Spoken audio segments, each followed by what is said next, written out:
Hi and welcome to the Automotive Recyclers Experience. My name is Chris Daglis and I'm an ex-automotive recycler who now creates products and services that help businesses, automotive recyclers all around the world save time and make more money. Join me as I provide tips and tricks to help grow your business, along with interviews with specialists and successful entrepreneurs. We'll explore innovation, inspiration, and the actions you can take right now, today, to supercharge your automotive recycling business. Now let's get right into this week's episode of the Automotive Recyclers Experience. Enjoy.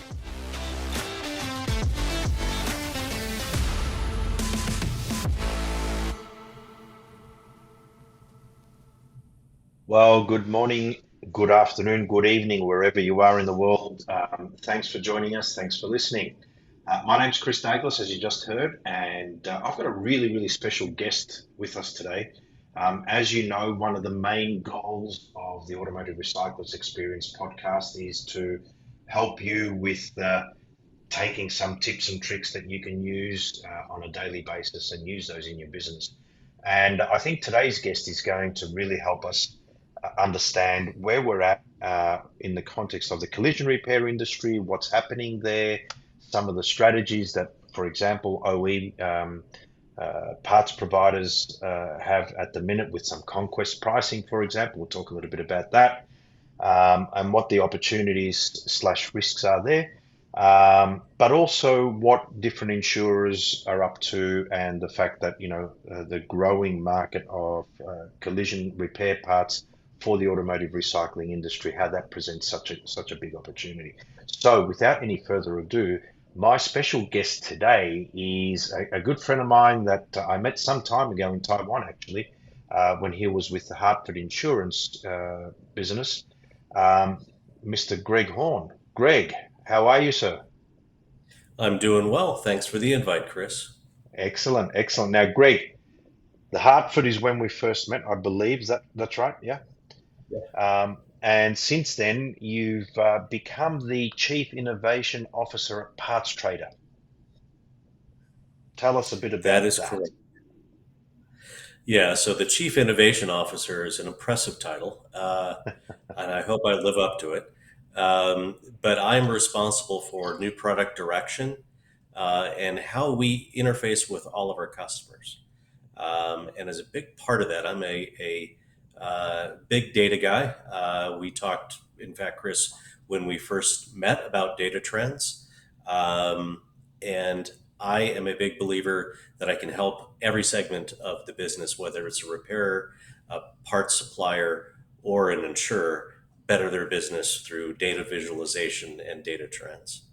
Yeah, look, it's a huge area, isn't it? The data these days, and I know the buzz at the minute is AI, and there's a whole heap of stuff happening there, and some people are quite scared about what's happening there. In fact, and to a degree, rightly so. There's some really interesting stuff that's coming out of that, but it's all driven by data, right? And that's critical. And the interesting thing about PartsTrader is that there's so much data flowing through the PartsTrader platform now.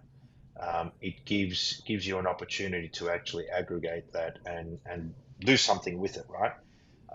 So in that context, though, I know that PartsTrader, to a degree, got off to a little bit of a rocky start in the US, where there was a fair bit of pushback by collision repairers from a perspective of I don't want to use PartsTrader and so forth. I know that that has subsided somewhat because of the benefits it delivers to efficiencies and so on in the business once you accept it. Um, what does the customer pipeline look like for you at PartsTrader? And when we say customer for PartsTrader, it really is insurance companies, right? Well, I would say that it's the three pieces of that equation. It is the insurance company, it is also the repairer, and we are good for repairs, and we're good for the parts suppliers. So to give you an idea, we now touch about 37% of the direct repair parts volume in the U.S. every year.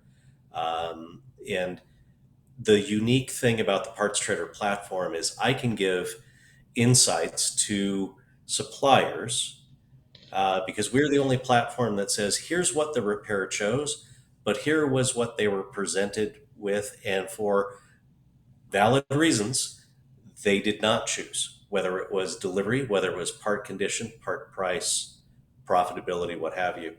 Um, those are all unique data points. There isn't an estimating platform or a catalog parts provider that can say, what was the decision that was actually made by the repairer, and how does that affect me? Did I win the part? Did I sale? Did I not make that sale? And why didn't I make that sale? So Okay. we take all of that and visualize it back to the various partners. So as an automotive recycler, because a lot of our listeners are automotive recyclers, as you know, um, if I'm using PartsTrader, you can provide me with information, and I'm assuming, generally speaking, not job by job, or you can give it job by job if they wanted that. I mean, obviously it's going to be difficult to do that, but Yeah, we look at generalized trends. So I can tell you, as a recycling provider in PartsTrader, we prefer most of those transactions to be automated. You give us your parameters on profitability, where you want to be in pricing. We can look at your inventory and talk to you about moving slower movers by, reducing your buy price to a repairer. So there's a lot of insights we can provide you and help make you more profitable and move more parts. okay. That I'm not sure how many in the automotive recycling industry would be aware of that level of detail. And I know that, PartsTrader has been at URG a couple of times. I'm assuming you're going to be at ARA this year, in October.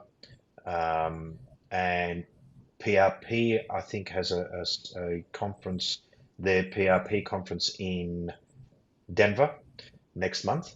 Will you be at that as well, as in We'll have a PartsTrader? presence. Okay. I personally may or may not, still haven't made up my final travel plans, but PartsTrader definitely will have a big presence.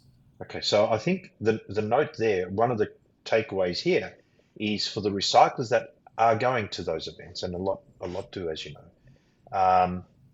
I would suggest that you hunt down the PartsTrader stand and understand a little bit more about how you can work closer with PartsTrader in some kind of partnership there, so that you can understand which part types you're successful with, which part types you're not so successful, but also to work with PartsTrader to see if we can move some of those part types that you're not moving very, very quickly, and that you can discount a little bit, because maybe the price is a bit expensive. Now, the beauty of that, there's a snowball effect here, right? Now, I'm not saying to automotive recyclers, dump your price. This isn't about a race to the bottom. This is about how can we, as an automotive recycling industry, how can I, let's say I'm an automotive recycler, how can I help um, the repairability of a particular vehicle, right? So if a vehicle total losses, it's gone. It's total loss. Yeah, as a recycler, I'll get a chance potentially to purchase that vehicle and then harvest parts off that salvage vehicle and resell them. So we need that inventory. But at the same time, the key job we have as recyclers is to sell parts. We don't sell parts, we can't make money. So the more parts we make available through PartsTrader, or any platform for that matter, to the collision repair industry, at a price point that is better than the OE, okay, then we're in a much better position to help the repair of that vehicle, because it's not going to total loss, right? Exactly. So it's sort of a chicken and egg, but if we get this whole story right, if we get this snowball right, Greg, we're in a spot where we can actually have more vehicles repaired, therefore more demand for parts that we have sitting there on the shelf that are not moving, and so on and so on and so on.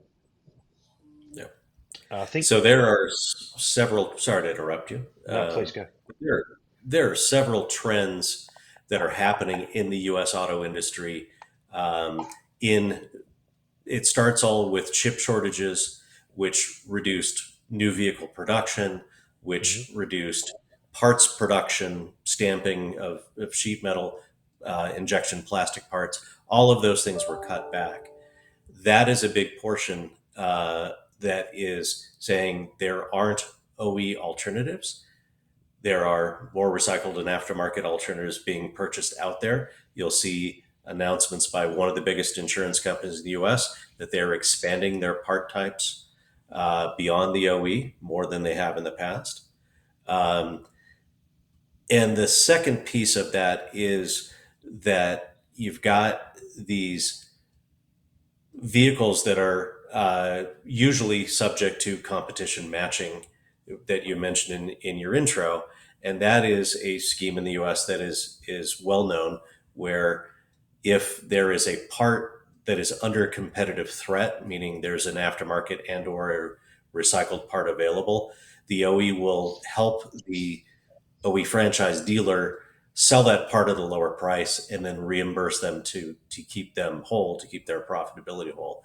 We've seen the number of eligible parts in those programs across OEs be reduced pretty dramatically. Mm. And so that is an opportunity that hasn't happened before. It's usually been those programs have been expanding. Now they've pulled them back. And it's been quite a bit, 30, 40% of those part SKUs are no longer on the various competition matching programs. That means more of those high volume parts can be successfully sold from the recycler to the repairer. The backbone of the recycling sale to the repair has always been the Hollander interchange. The estimate comes in with an OE part number that is matched through the Hollander to the recycler's stock. But as we all know, that's a limited system. They haven't expanded that in recent times to cover new technology like LiDAR control units, adaptive cruise control units, xenon headlights beyond, this standard unit. So we don't have a lot of Hollander interchange numbers. And there's some very expensive, valuable parts that recyclers are harvesting and they sit. Yeah, yeah. Um, I you're 100% right there. One of those components, if you like, you mentioned LED lights or xenon lights, and they have that little the ballast electronic box, resistance. the ballast, yeah, Mhm. all that stuff, right? So traditionally, and I'm not sure if interchange is available for that, but traditionally interchange hasn't really been available for a lot of those types of subcomponents of a bigger assembly component, right? And that's an expensive component. I had that on one of my cars, and it was like, really? It's more expensive than the headlight. It was like ridiculous. I mean, remember when we were over in Taiwan together, Greg, and we visited a number of different manufacturers, and certainly one of the biggest part types being produced was, headlights and so forth. But this little ballast or whatever you call it that sits at the back that makes these things work is probably more important than the actual light itself, right? So Exactly. it's there's a big opportunity there, and just touching on that. So there's two things you spoke about there. One is the conquest pricing. I believe that's what they call it in the US. And the second bit is interchange, right? So we'll talk about both of those. So conquest pricing, just to summarize what that is. A vehicle manufacturer, let's call it Toyota, identifies that part number 123 is a hood for a Toyota Camry, and they're available aftermarket. They're high quality parts. So it is a direct competitor to the OE hood, right? So they may choose to put some kind of deal in place where they're seeing that they're losing market share on that hood, or their sales have dropped for that hood because of the aftermarket, for example. So they say to their dealer network, this is on the list, compete with the alternative part, provide us with some evidence. For example, show us that you had to meet $300 on the price of that part rather than $600 which is the normal list price. And we, as the manufacturer, will compensate you for any margin loss that you've made, or you will still get your. Let's say that we're going to make $100 margin on that hood. You'll still get your $100 as your margin for moving that part, even if you've sold it at the aftermarket price. That's basically what it does. Yep. That's exactly it.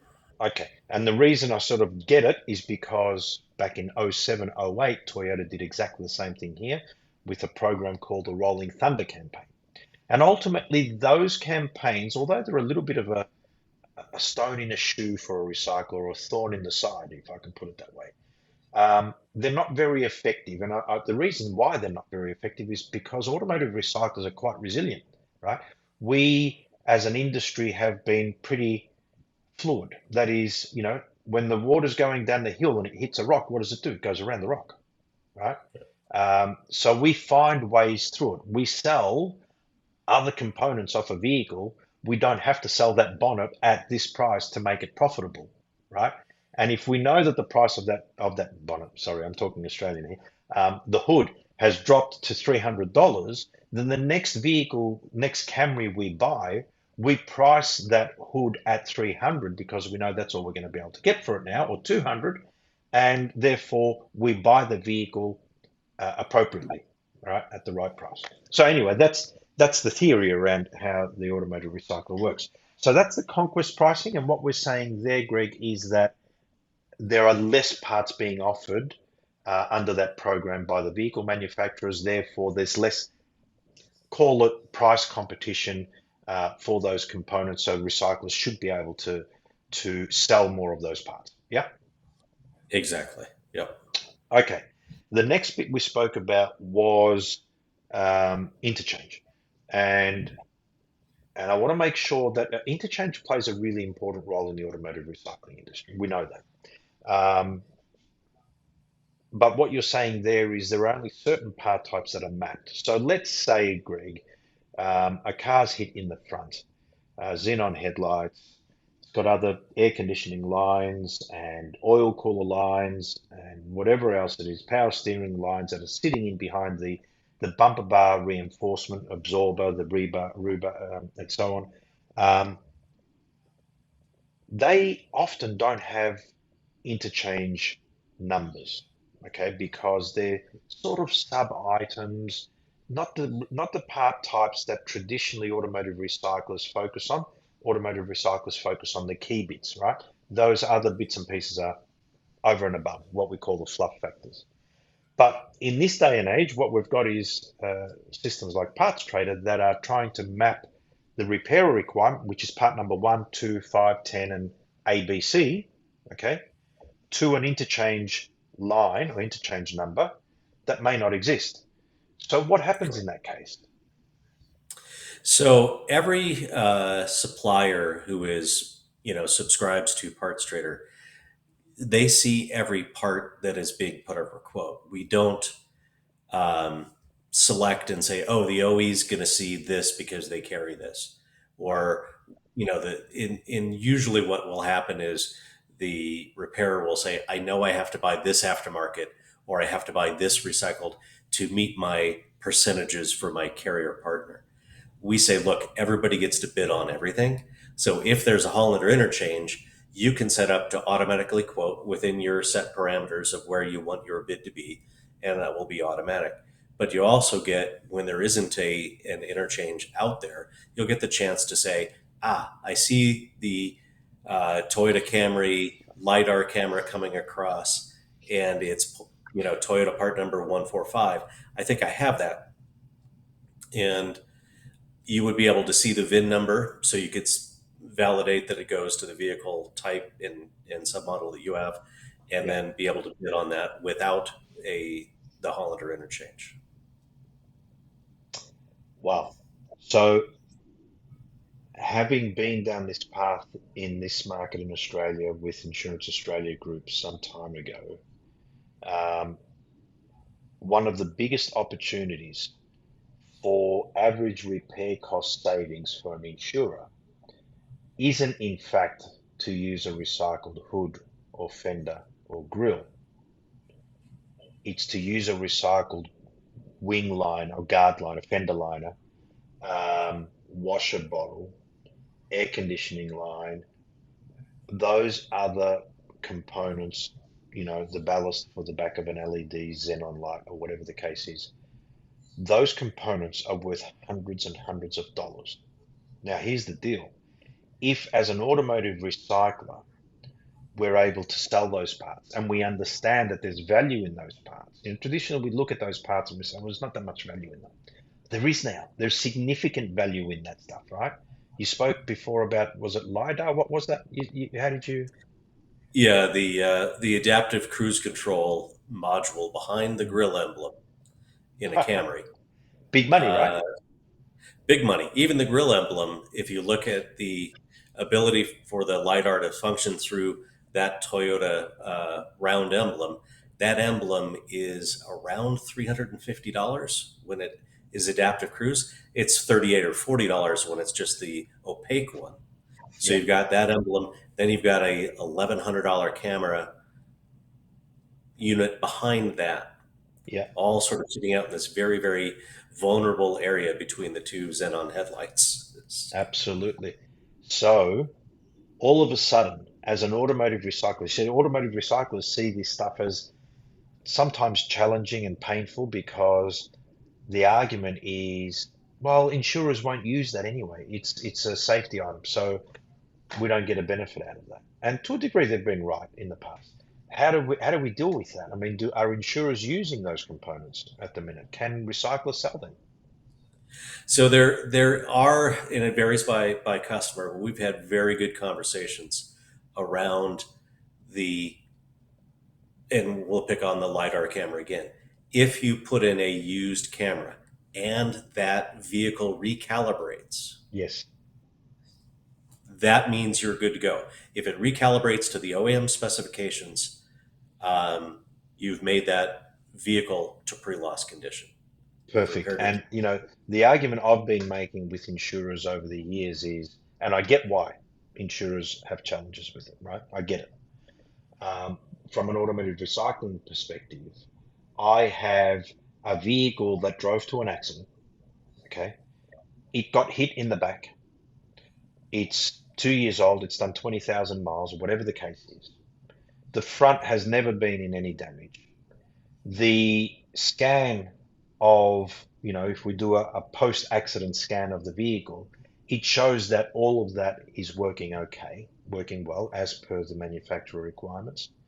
Um, the part is removed and stored properly and sold to a collision repairer who then uses that camera on another vehicle to be repaired, and it scans successfully to say that this is in perfect working order as per the requirements of the manufacturer. Why is it that we can't sell that part? And what you're saying now, Greg, is that more and more insurers are using those components. Exactly. Part of it is because overall the OE shortages, the delays in getting some Yep. of those parts imported, because a lot of those, for Asian manufacturers, European manufacturers, those are manufactured overseas as well. And we've seen part delays at the port. We've seen, certain brands of vehicles with huge back orders and out of stock parts. Yeah, and let's not forget the environmental benefit of reusing that camera versus making a new one. You can imagine the types of components that go into producing something like that. We shouldn't forget about that. I know often we think about, when we think green, we think greenback, as opposed Yeah. to it's not just about the money, right? There's other stuff here that we need to be considering. And as insurers and as automotive recyclers and so forth, I see this a lot in the UK market where I do a lot of work, as you know, Greg. And the reality is that there are such mandates now. 2030, insurers want to be, neutral as far as their green footprint is There's concerned. part yeah. Yeah. So we need to make sure that we are promoting that aspect of it as well. So that's really, really important. And again, another takeaway for the recycling industry: don't think that these components, like those cameras, those LiDAR cameras, and the xenon ballasts at the back of the headlights and so on, you may have PartsTrader automated with your inventory, and you accept whatever gets matched. You just let it happen. Okay, that is certainly the quick and dirty way to do it, right? Yeah. Where your fender, your hood, Your bumper, your grille, your headlight will get matched and offered up to the repairer, and you will win X percent of what you quote, and then it becomes a numbers game. Okay, but I keep on hearing from the automotive recycling industry over and over again. But Chris, we only have so many hoods. We only have so many of those fenders. We only have so many of those headlights. From your perspective, Greg, you hear from the collision repair and insurance industries that we can't get enough of these components. These ballasts, these specific types of components that don't have interchange numbers. That's where the value is for everyone, right? So if as a recycler you sold the hood and the fender, and all of a sudden you sold $400, $500 worth of other ancillary components that you would otherwise not sell,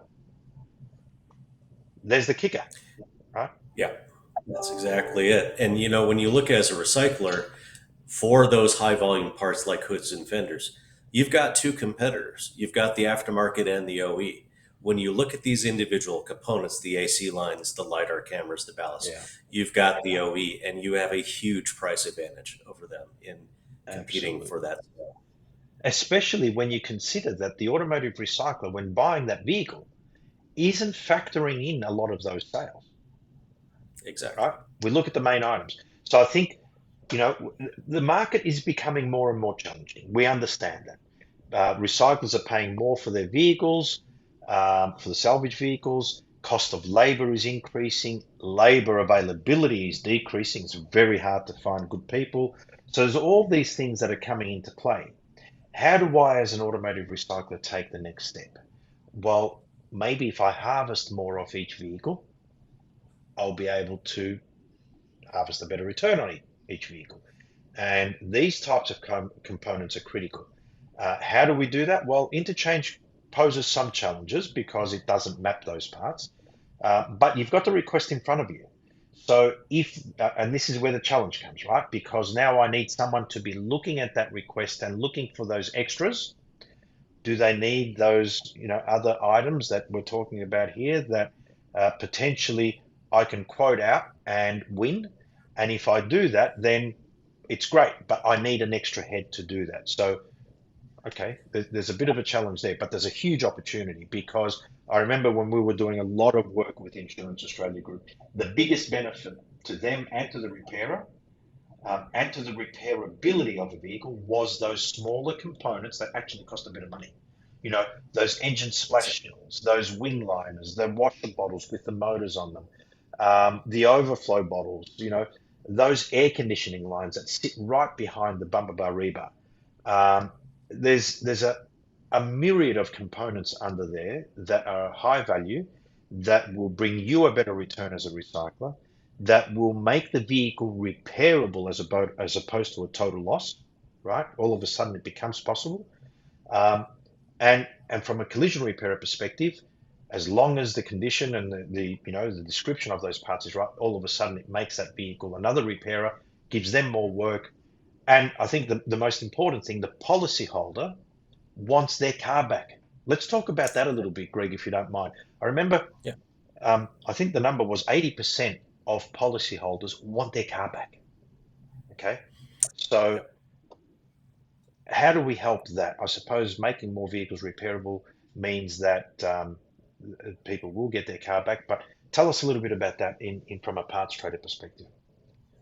Yeah, that's at the heart of it because we found, and again, going back to my days at the Hartford, we engaged with JD Power and Associates, um, and they put out a study that said when faced with a heavy hit, a non-drivable repair, and that time they qualified them as $7,000 and above, the customer had higher satisfaction when he got that car back than Mm. if they had to go through the total loss process. And insurers know that the time that the customer has a claim, that's the moment of truth. Yeah. That's when the biggest defection happens for an insurance company is dissatisfaction after a claim. So anything they can do to put more vehicles in the repair column, keep that satisfaction high, get that car repaired in a reasonable amount of time, because we haven't really hit on the OE delays that we're seeing. But that's another thing that recyclers can help with. Um, it is an unprecedented opportunity in my mind for recyclers to be able to make that difference, to get that car repaired, to get that customer back on the road Yeah, and make a absolutely. lot of money.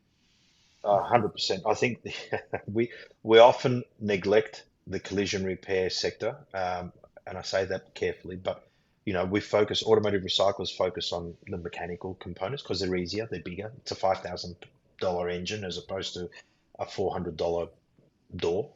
Um, Yep. but this is where the sweet spot is, right? If we can complement mechanical sales with more collision sales, and I think this is where it's at. We spoke about part shortages there. We spoke about insurance policyholder retention rates. The fact is, there are so many motivations currently and have been over the past 2 years and will be for the next five, in my view. There are so many motivations or influences that can help or are helping recyclers with the sale of more collision repair parts. Sometimes we don't realize that that's the case, right? And if you're going to be at ARA this year, Greg, I would reach out to ARA and see if you can get a session to talk about some of this stuff because it really is really important.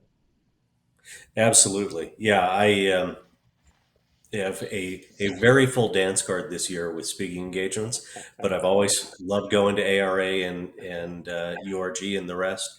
So I'd be happy to. Yeah, I think that'd be great. So, as we said, insurers prefer the vehicle to be repaired for a number of reasons, one of which is policyholder retention rate. There is no doubt if 80% of policyholders want to get their car back, prefer to have that car back, as opposed to total loss and have to go and find another vehicle. Well, from an insurance perspective, it makes a lot of sense that we repair that vehicle, get it back to the policyholder, keep the policyholder happy, because that means two things. One, they don't go shopping for a new policy, at which point they're going to check prices, they're going to go around and see when they buy their new car. And two, because most policyholders want their car back, their experience by not total lossing it, having it back, repaired satisfactorily in pre-accident condition and so forth, means that when they do reinsure, if they look at their insurance policies again, they're going to, I suppose, be influenced by that good experience and reinsure with the same insurer, or not even look at their insurance at all. It will just renew. So it makes a lot of sense from an insurer's perspective. From a automotive recycler's perspective, we've got this issue of part shortages. Now, one of the things that I've been hearing a lot about is, well, from automotive recyclers, is that, oh yeah, but that was 2 years ago. It's not as bad now. And I think they're going to be very surprised to understand that it's actually not that great. Yes, there are some parts coming back, but it's not that great. That's very true. So what we do at PartsTrader is I track the delivery days quoted. So every time a supplier says, "I have this part. Here's my price. Here's the delivery days that you can expect to receive that part in," and we look at it because again, I'm a data geek. I look at rather than the average, I look at the median plus two standard deviations because that does not dilute the outliers. Yeah, And to give you an idea, the average recycler quoted delivery days are 2.2 days. Or I should say the median plus two standard deviations is 2.2 days. For OE parts, it's 13.9. Now, that doesn't mean all parts take 13.9. That means you've ordered 10 OE parts, 9 of them you may get on that milk run or the next day. It's that outlying trim piece. It's that air conditioning line that is back ordered or delayed or has to come from another parts warehouse for that manufacturer across the US.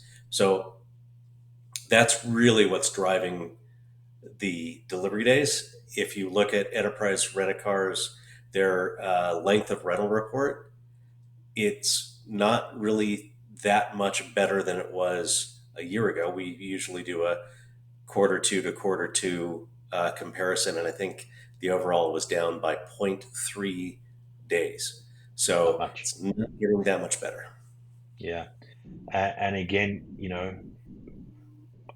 the milk run is interesting, isn't it? We talk about OEs being so much better on their turnaround times from order to delivery, and generally speaking, they have been. But you can't finish a repair without that last piece. And, as they say, you're only as good as your weakest link. And that weakest link is that indicator lamp or that headlamp or that trim panel or whatever it is that you can't complete a repair with. And that does multiple things. One, it delays the repair, so the cycle time is much bigger. The claims open for a lot longer, which costs insurers millions of dollars every year. Um, a collision repairer can't invoice that vehicle until it's finalized and repaired, so their cash flow is affected. So, if as automotive recyclers we can find a way to fill those gaps and increase our sales, again, is another reason why we need to be on the front foot and driving some of that. So, uh, I, there's so many influences here, so many um, things, factors that are in the automotive recycler's favor. We just need to, please, automotive recyclers watching this, take advantage of this and set yourself up as a parts provider, not only of mechanical components, but to the collision repair industry as well. And to do that, you need to make sure that you're using part numbers if you can, because that will create a direct map to the likes of parts traders. That those part numbers are added to those types of components, like the ballasts and the other electronic components and cameras and so forth, because as Greg's told us, insurers are using more of those parts these days. So do as much of that as you can, and you will sell more parts. Yes, it'll take a few months to do that. It'll take an investment to do that. But you're in business, right? At the end of the day, we invest so we can make a return on it. So that's the reality. This is no different. Invest in the automotive collision repair sector, and you will get a benefit out of it at an appropriate time. What about part condition, Greg? One of the challenges we've had with recyclers, collision repairers is one, how parts are described from a condition perspective, and two, the interpretation of that. Now, is it that the repairer or the recycler doesn't know what a good or bad part is? That could be the case. Is it that I call it 1 hour, you call it 3 hours? It could be that. How is that impacting usage or return rates even? So it does a little of both. What happens is if we are using the standard, the ARA standard of the credit card side damage, that's Yeah, pretty well understood these days across the US. Um, the interesting thing is that um, we still see recyclers advertising and selling quite a few grade B parts. And if they're accurately identified, there's a big, healthy market for a grade B part because the recycle or the repairer actually needs that. yeah, And maybe you're the only one that has that door assembly. It is grade B, but he has already identified that it is a cost advantage over the OEM door shell and associated labor. So he's willing to negotiate with the insurance company the cleanup and repair of that grade B. He'll make good money off of it, but most importantly, he'll have that door ready to go in the booth when the car's there. So it is accuracy so that the two partners agree that this is the condition of that part, because the big piece for the repairer is he has to go back to the insurer and say, I will use this recycled door. It's going to cost you, Mr. Insurance Company, this kind of money. And if it's accurately described so that when that door assembly comes off the truck, that we say, yep, we already looked at 2 hours straightening and cleanup and we're good. we're being compensated fairly for it, we are fantastic. Yeah, and the thing that I've realized over the years is often it's not about how much damage a part has on it. Often it's more about whether we've accurately described that damage. Okay. Yep. Um, and that it turns up, and not only have we described it accurately, but we've over promised, over delivered on what we've promised. So, we may have described it as being worse than what it actually is. I was at one of our really good customers and friends over in the UK, Charles Trent Limited. They've had a lot of airplay recently because of their new facility, which is state of the art. Spent a few days with them in late March and looking at the new facility, looking at some of their processes, operational processes, and we're looking at the quality control area. And every part goes under lighting conditions, nice lights. Um, it goes on a stand. It's looked at on an angle. It's cleaned, looked at on an angle, and literally, I mean, it's too far. I said to Mark and the team over there, guys, you're going too far with this. You're overdoing it. A little fingernail dent is a grade B. I'm saying, well, stop. It's not a grade B. This is a perfectly usable grade A part all day, every day. But that's how they choose to do it. We'd prefer to say it's grade B and let the customer be really happy with it. Wonderful, amazing. So, from an automotive recycler perspective, we talk about takeaways. What can you take away from this discussion? One, use the ARA grading properly.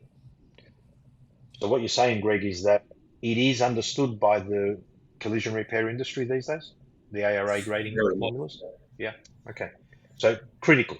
Two, please clean the part. If you've got a fender or a door or a rear gate, clean it.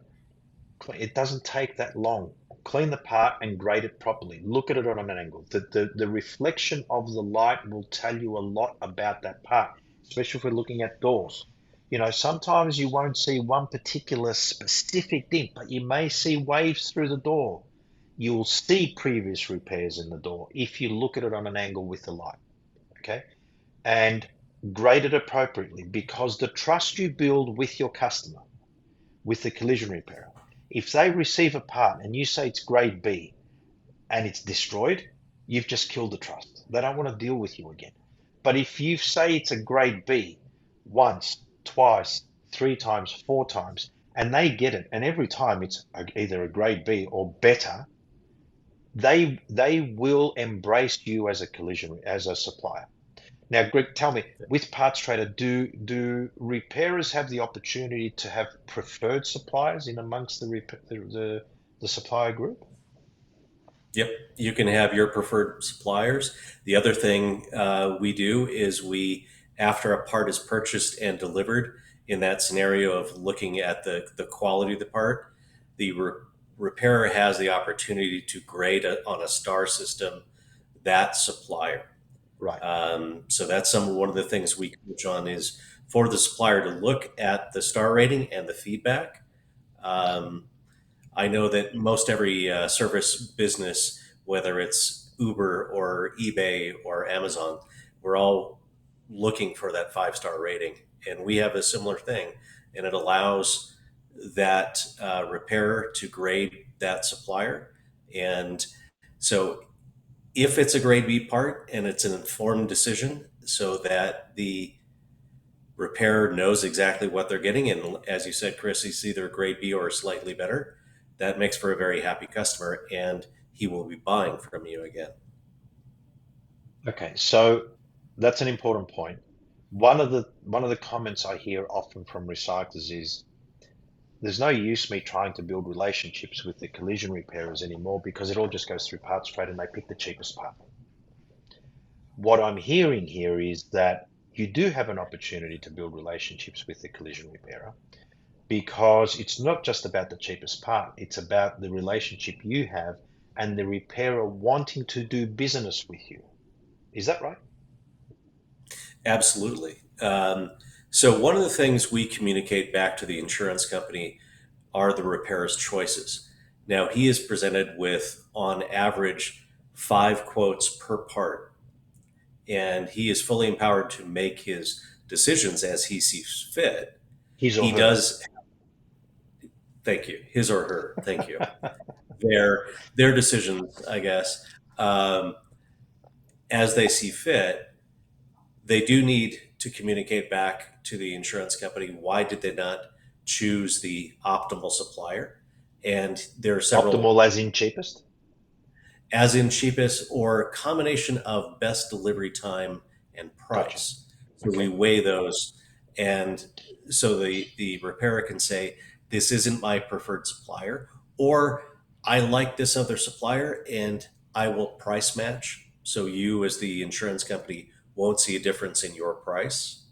So there's several reasons we're not going to, and I think going back to your early comments about the rough start PartsTrader got, there was a lot of misunderstanding about how the system actually worked, Yeah. um, both for the repairers, and a lot of the repairers thought, oh, they're going to see my margin. There's a firewall. We will never supply an insurer with a parts margin at any level.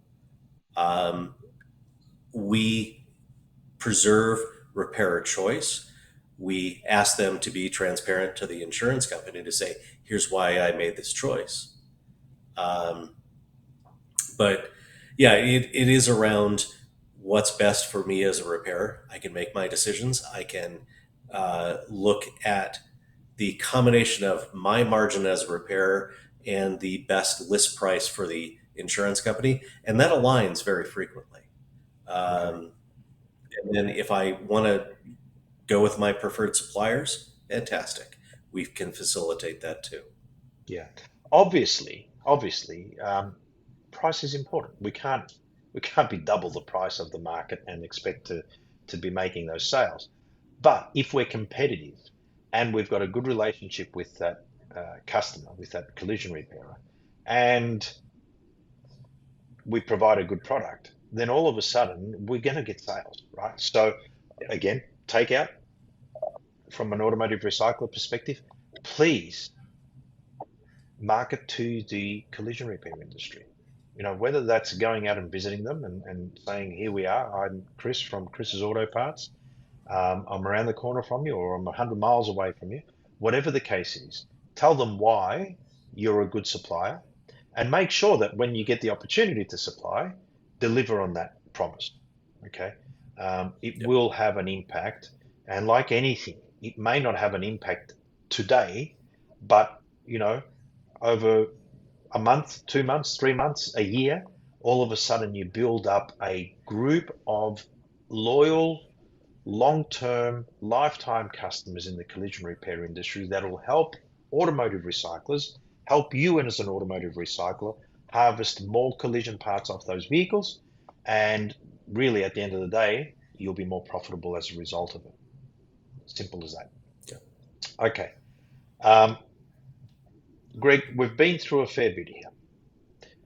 What if I was going to ask you to sum up where what does it look like in 5 years' time? Where is PartsTrader going? Are there more insurers that you think will come online? You currently manage, I think you said 37%, or you touch 37% of collision claims. What does that look like in the future? So we have a very healthy customer pipeline. I'm not in sales, but that's how they refer to it, as people looking at piloting and customers coming on board. That's going to be a big portion of it. The other product that we're really excited about is our staff side product. So that's basically goes beyond the catalog uh, pricing of a Mitchell or a CCC, and gives you a recent historical database for your area. So if you're looking at that 2014 Camry in Peoria, Arizona, you would have supplied sold parts recently in that area to gauge your, to write your estimate with. That's a very exciting product. But So going beyond that's that, from a collision repair perspective, right? I've just collision got that repair. vehicle in, it's damaged in the front. you're going to provide an aggregated view or an average view on what parts were available for the repair of that vehicle and how much they were as a guide. Correct. Yep. As a guide, exactly. And then it really is, what ancillary businesses are there? Is it different geographies? We have, of course, 85 to 90% of the New Zealand market. We are growing pretty rapidly in the US market. There are adjacent markets in North America, in Europe, that can benefit from this type of a platform. You know, when people ask me what I do for a living and I say auto parts, and they get that glazed look, and then they said, "Well, I don't understand. You work, on a website?" And I said, "Well, it's a lot like uh, a kayak or an Airbnb or an Amazon. We are that marketplace that marries various suppliers supplying part pricing, part delivery, part quality to willing buyers who need to make that informed choice." Yeah. So it is very much like that. And every other business, and I do get that feedback from people, is say, "Oh, that makes complete sense." Every other business is doing that, whether it's travel, whether it's car repairs, whether it's, toilet paper, whatever. It's all being sold in an online marketplace with competitive bidders. Yeah. Yeah, absolutely. Um, we've spoken a bit about the US. What about Australia? I love the Australian market. I think it's ripe for our type of solution. Um, Having good conversations with the various partners in Australia. I'd love to see us go there, mainly because I'd like to come back and see you in Melbourne. But hey, that's just me. Oh, yes, you're such a charmer. Um, so- all right. So, look, I think there's so much opportunity. I think that the takeaway from me in all of this for the automotive recycling industry is, as I've said before on this call, is that there is a lot of opportunity. Um, Recycled parts for the collision repair industry is still totally underutilized, or recycled parts are underutilized. We need to embrace the opportunity that exists. And Greg, from a parts trader perspective, I know, as we said, sometimes some people see it as a race to the bottom, if I can call it that. Um, I'd like for a very, it's not as if recycled parts are very mature for collision repair. So, Yep. in the context that there's so much upside, it can't be a race to the bottom, right? The upside is, how do we take advantage of those other components? Like we said before, the LiDAR stuff, the cameras, the sensors, the this, the that insurers are now starting to use, right? How do we take advantage of that and sell more of them? And if there's any way that we can work with you, or I can work with you, Greg, to take that opportunity to the automotive recycling industry at a bigger scale, then I'd love to do it, because I think there's, a lot of our customers in the collision repair, in the automotive recycling industry over in the US or in Australia or New Zealand for that matter, or the UK, um, throw a lot of this stuff out because they don't have a customer for it. So I'd like to throw that challenge out to PartsTrader and say, how do we make this a reality? And I'd like to throw the challenge out to the recycler. How do you prepare your inventory so that you can enable PartsTrader to facilitate that reality? Yep. Challenge Now, accepted, those Greg. are some fantastic conversations we can have at ARA. Um, I'd love to show recyclers the depth of information we can provide to them. Again, their scorecard of where they're competitive, where they're not competitive, where they're not even supplying parts. Mm. Those are all things we can do through our data analytics and give for that recycler service area a really complete picture of the demand as well. All right. So let's take this a step further then. PartsTrader will be present at ARA. They'll be present at PRP as well, from what you said.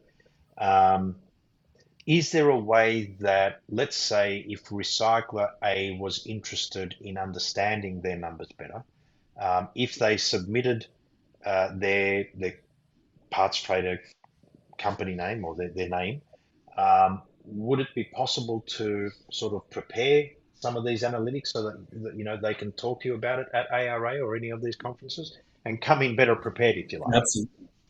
Yeah.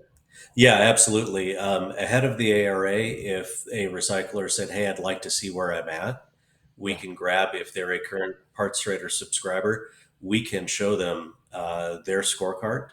And that is a sort of standard report that we develop. The good news is it's data visualized through an application called Tableau. So it is very user friendly. It's not thousands of pages of Excel spreadsheets. It is graphs and charts that will show you very quickly where your business is. So, absolutely, we can take their names, we can set up appointments, and we can go through those. Okay. So I'm going to, what I'll do, Greg, if it's okay with you, is reach out to our contact list and say, look, here's the here's the podcast we did with Greg. There's a great opportunity. Have a listen to it. At the end, you'll hear about, you know, potentially an opportunity to look at your data and how you're faring in the market from a sales perspective, where the missed opportunity is. And the key here is opportunity, right? And if they're interested, we can get some of their names and I can get them across to you, and maybe you can prepare something for ARA when they're going to be there. Hopefully, both you and they will be there. And if possible, Greg, would it be possible for you to uh, white label a sample report that I can send out so I can show them what it looks like? Oh, absolutely. Yeah. Yeah, if you could do that, and then maybe when I send that email out, I can say, here's the type of thing that PartsTrader will be able to give you. If you're interested, submit your details. We'll put a form in place. Submit your details on this form. It'll go across to PartsTrader, and then you guys can talk to one another and work it out. Sounds good. Excellent, I will get that. excellent, excellent, excellent. So, Greg, thank you so much for being on this session. I know you're busy. I know you've just back from overseas. Looked like a wonderful trip. I follow Greg on Facebook and looked like he had a really, really nice time over there in Europe. Was the weather good? Weather was fantastic. Italy, a little hot, but Yeah, Germany, Austria, Switzerland, beautiful. a little bit further north does make a difference, doesn't it? True. Yeah, excellent. All right. Well, Greg, any parting comments before we finish up? No, again, I thank you as well, Chris, because um, I this is one of those opportunities. The window is open right now for recyclers to expand their business in collision repair. Um, and now's the time to do it. And we can help. Perfect, Greg. I can't think of a better way of ending this session. Thanks again. I really appreciate your time, appreciate your friendship, and I think there's a great opportunity that we, the industry, can really drive forward here. Hopefully, it's embraced, and I look forward to talking again really soon, Greg. Thank you. Take care, Chris. Thank you.